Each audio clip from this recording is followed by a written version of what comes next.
Wow. So I think we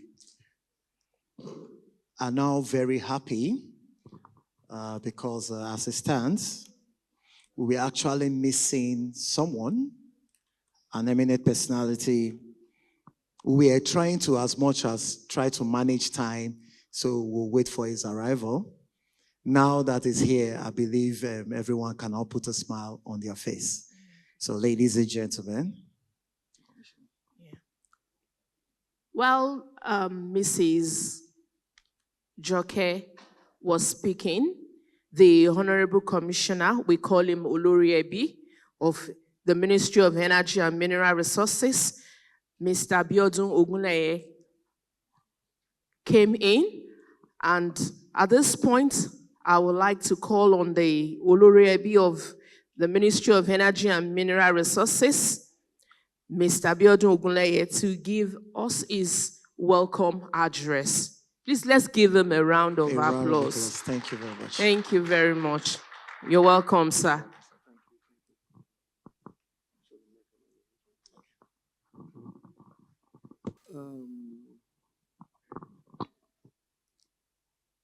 It's not afternoon yet. It's still good morning. Good morning. I'm greeting now. Good morning. Thank you. Let me acknowledge the presence of the Commissioner for Transport, who has sent a most powerful gentleman to represent him. As at late yesterday night, he was still writing for me that why should we start the meeting at 9, 10 o'clock. He wanted it late. So me, in my brain, I've yielded to him, only to hear that his rep was here ahead of time. Permit me also to recognize the special assistant to Mr. Governor. I was told he's on his way with the ministry. Coordinating permanent secretary, Engineer Toriola, thank you very much for your support. All other heads of ministries, departments, agencies at all the levels that are here, I recognize each and every one of us. Thank you very much. I am most grateful for your time that you are spending with us. We are most grateful. We also want to recognize particularly those who are from various federal agencies who are here with us. We are very grateful for your presence. And we have with us also several people from development agencies, development partners, and financial institutions. Thank you for taking out time to be part of this process. Now, we have technical experts, consultants, private sector leaders, interested investors. You are all most welcome. No matter who you are, how you are, please, can you help me welcome yourself with a round of applause for yourself? Thank you. Ladies and gentlemen, you are most welcome.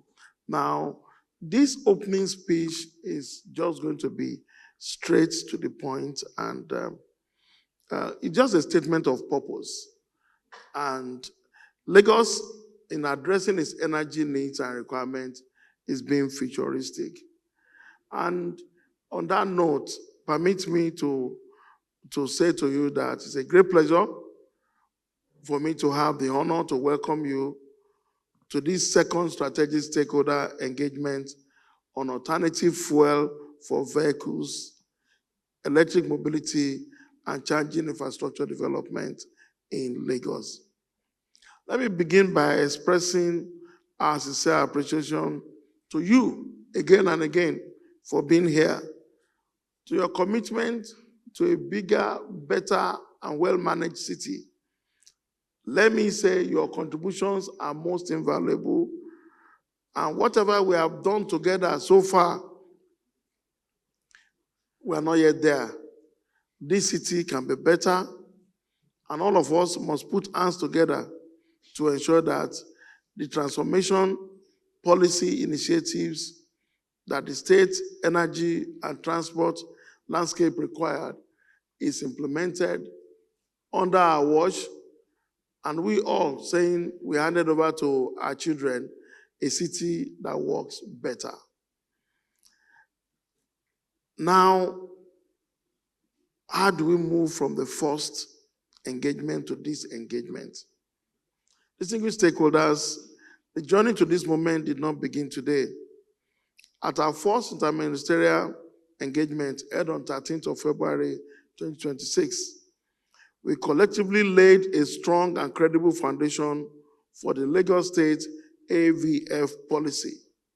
That engagement clearly established three critical imperatives. Firstly, the transition to alternative fuel is no longer optional, but necessary for a rapid growing megacity like Lagos. Secondly, safety, standardization, institutional coordination must form the backbone for any viable transition framework. And thirdly, that this policy is not merely about energy, it's about economic growth, environmental sustainability, public health, and long-term resilience.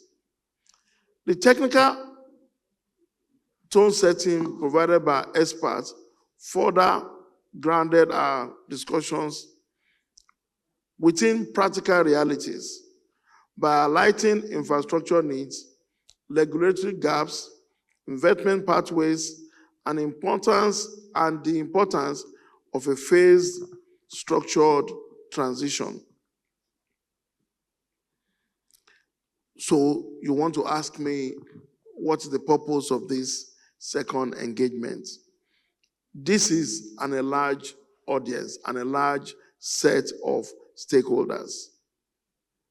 Today's engagement represents a critical progression from conceptual alignment to actionable implementation. We are no longer asking why Lagos must transition. We are now focused on how we will deliver that transition safely, sustainably, and at scale. This engagement is therefore designed to validate and refine the emerging AFV policy framework, define clear institutional roles and regulatory pathways, identify priority infrastructure, and deployment strategies,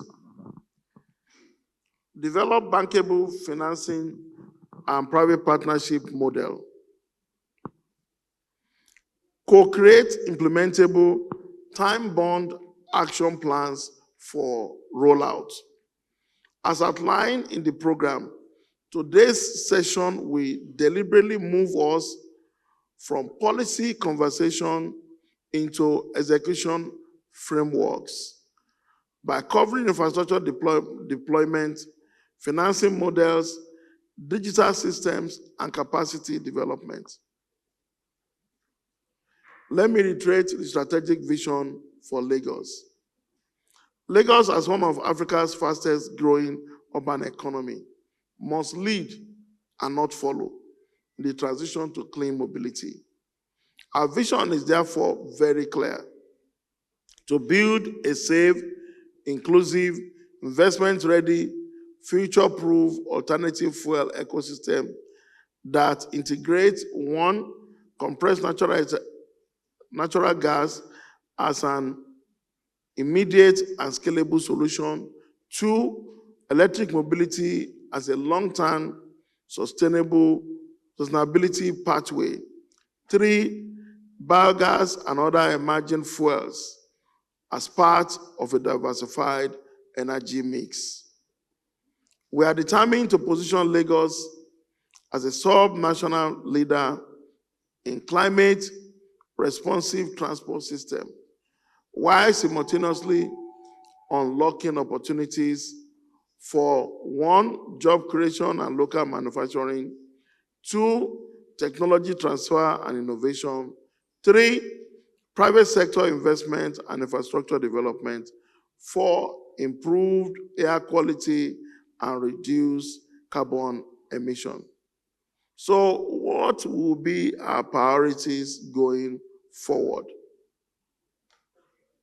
As we move towards implementation, a few priorities remain non-negotiable. Number 1, safety first. Certification, regulation, and enforcement framework must precede mass adoption. Number 2, infrastructure readiness. Charging and refueling networks must be strategically deployed and integrated into urban planning. Affordability and inclusion. Transition pathways must accommodate the informal transport sector through financing and leasing model. Capacity building must ensure that we develop skilled manpower, certify these technicians, and ensure transferability of institutional knowledge across the value chain. Whatever we do, we must be environmentally responsible. So, emission reductions to zero pollution to the environment, battery life cycle management, recycling framework, and emission monitoring must be embedded from the onset. So, what is my charge to this audience today?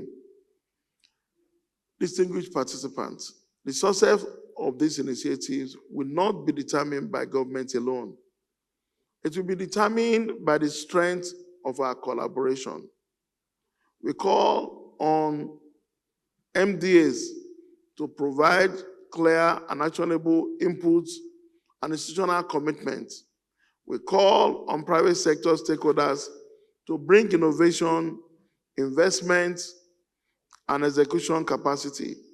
We're asking our development partners and financiers to support scalable and backable models. We're asking technical experts, academias, and civil societies to drive research, standard, and capacity development. This is a shared responsibility to ensure suitable harvest of this shared opportunity. In conclusion, ladies and gentlemen, we stand at a defining moment. The decision we make here today will shape not only the future of transportation in Lagos, but also our contribution to national energy transition goal and global climate commitments. Let us therefore approach today's deliberation with clarity, urgency, and a commitment to delivering practical outcomes. On this note, I wish each and every one of us a productive and effective engagement. It is my plan to be here from beginning to the end, but I need to run to the House of Assembly now. I have a committee hearing. From there, I'm coming back here. All the recordings I'm going to review again, but this is very, very important to us as government. And we don't want to end up with one company sending in one proposal, and all of us are now struggling with man, no man, Lofishe. They didn't engage us. We didn't know how they do it. So I'm appealing to each and every one of us. Let's stay the course. I'll be going away with the PS, but all the other directors will be on ground. We need to be at the house. Once we are done, we're back here. And I'll be here until we close. All right? So, thank you. God bless each and every one of us. God bless the great people of Lagos. Ìgbéga ìpínlẹ̀ Èkó, àjùmọ̀ṣe gbogbo wa ni. Thank you. Thank you very much, sir. Please, let's give him another round of applause.